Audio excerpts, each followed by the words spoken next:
एकंदरीत सगळं गोलमाल तुमची भाषा दिसते. कुठलंही आश्वासन तुम्ही पूर्ण करत नाही आहात. गाड्या ज्या ऑलरेडी चालू आहेत त्याच गाड्यांची नावं लिहून आम्हाला उल्लू बनवायचा धंदा तुम्ही सुरू केलेला आहे. हा, तर अशा परिस्थितीत जर तुम्ही लोकांच्या भावनांची जर कदर करणार नसाल तर आम्ही तुमच्या ह्या असल्या फालतू कागदावर आधार करून आम्ही आमचं उपोषण मागे घेणार नाही. कारण तुम्ही काय समजता लोकांना, ज्या लोकांनी इथे आपल्या 2 रुपये आणि 1 रुपये गुंठ्याने जमिनी दिले त्यांचा आदर सुद्धा करावा जर का तुम्हाला वाटत नाही. कोणतरी अधिकारी येतो ज्याला अधिकार नाही असा अधिकारी इथे येतो आणि त्याच्या शब्दावर आम्ही उपोषण मागे घ्यावं. आम्ही कधी दिलेलं आहे तुम्हाला हे पत्र? तुम्ही रेल्वे बोर्डाकडे पाठवायला पाहिजे होतं, तुम्ही पाठवत नाही आणि तुम्ही गोलमाल उत्तर देता. हे आमच्या अधिकारात नाही. मग तुमच्या अधिकारात हे कशाला घेऊन आला? नाही आला तरी चाललं असतं. आम्हाला काही गरज नाही, तुम्हाला अधिकार नाही ना, मग हे सुद्धा उत्तर देऊ नका. आम्हाला काही गरज नाही त्याची.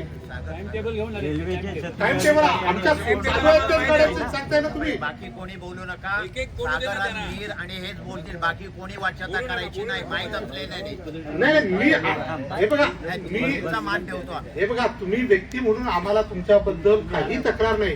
तुम्ही पदाधिकारी आहात म्हणून आम्ही नाही आम्ही व्यक्तीच्या तुमच्याबद्दल आमची तक्रार नाही. जबाबदार तर आम्ही विचार करू. तर आम्ही विचार करू. नक्कीच पुढे फॉरवर्ड करेल. पुढचं आमचं आंदोलन तीव्र होणार, अधिक तीव्र होणार. जबाबदार कोणतरी आमचे अखंड कोकणचे अध्यक्ष सक्रिय अधिकारी आहेत ना. मी मुद्दाम करून देतोय. आम्हाला हे काय नवीन नाही. आणि हे जे काय तुमच्या रेल्वे प्रशासन करून रेल्वे बोर्ड कमीत कमी रस्त्यावर गेली वळून तरी तुमचा माणूस आला पाहिजे होता. आज तुम्हाला आम्ही दोष देणार नाही, अजिबात नाही. आज राष्ट्रीय सण आहे त्यामुळे मी जास्त काही आक्षेपार्ह बोलणार पण नाही, पण राहत नाही. लाज वाटते या गोष्टीची रेल्वे प्रशासनची. तुम्ही काय घेऊन येताय? एक तरी आहे का त्याच्यात काही सुविधा? ज्या जुनं आहे तेच तुम्ही आम्हाला त्याच्या कागदावर लिहिताय. आमच्या मागण्या काय आहेत याचं काहीच नाही. आणि म्हणून आपण कृपया आम्ही देऊ तुम्हाला निवेदन, पण भविष्यात असं चेष्टायुक्त उत्तर आम्हाला नको आहे. अन्यथा हे आंदोलन अधिक तीव्र होईल.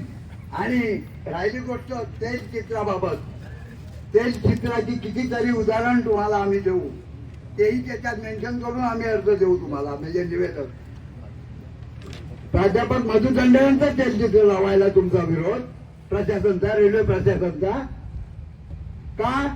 जे अशक्यप्राय हिंदुस्थानात सगळ्यात अवघड जर काय असेल कार्य तर ते आमच्या मधु दंडेंच्या साहेबामुळे कोकण रेल्वे 8 वर्षात पूर्ण झाले आहे.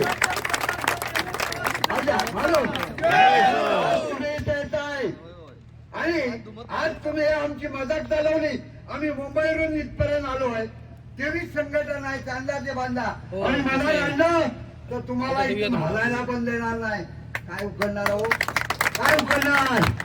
काय उकडू शकत नाही. म्हणून आम्हाला जे आहे ते बोलायलाच पाहिजे. जी वस्तुस्थिती आहे आणि हे त्यांना कळलंच पाहिजे. त्यांना मी काही देणार, ते आमच्यासारखेच आहे. अधिकार नावच ट्रेनची तुम्ही नावच चुकीची दिलीत. बघा, मांडवीला 3 नंबर आहेत का? बघा, 3 म्हणजे 6 गाड्या आहेत का मांडवीच्या? बघा ना साहेब. हा, आणि खाली पण बघा ना साहेब. एवढी चूक. हा, तुम्ही आमच्या मागण्यावर गंभीर नाही. अजून एक चूक साहेब. आम्ही आमच्या निवेदनात काय दिलेलं लिहून की आम्ही लाक्षणिक उपोषण करणार आहेत. तर तुम्ही हे काय लिहिलंय? हा, रेल रोको करतोय का? तुम्ही ऑफिशियल लेटर मध्ये तुम्ही आम्हाला रेल रोको केलंय का? आम्ही मग हे कसं झालं? मग साहेब तर सही आहे साहेब.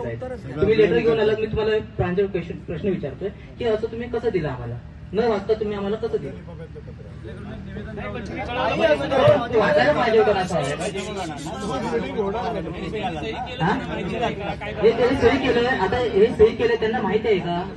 हा, रेल रोको आहे का साहेब हा आजचा? हा? मग पुन्हा प्रॉब्लेम होईल ना साहेब, इथं उपोषणाला लोक बसली आहेत. हा? मग हे जे तुम्ही आम्हाला ऑफिशियल लेटर दिलं, तुम्ही प्रशासन गांभीर्य घेतच नाही आमच्या उपोषणाचं, म्हणजे हे दिसतंय साहेब. मग हे चुका कशा? मग ह्या चुका कशा? गांभीर्य आहे तर ह्या चुका कशा? मग काय करणार? ह्या चुकावर तुम्ही काय करणार आहात? ह्या चुकावर तुम्ही काय करणार आहात?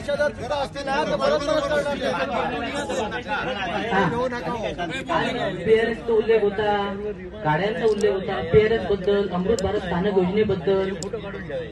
साहेब काय मला म्हणजे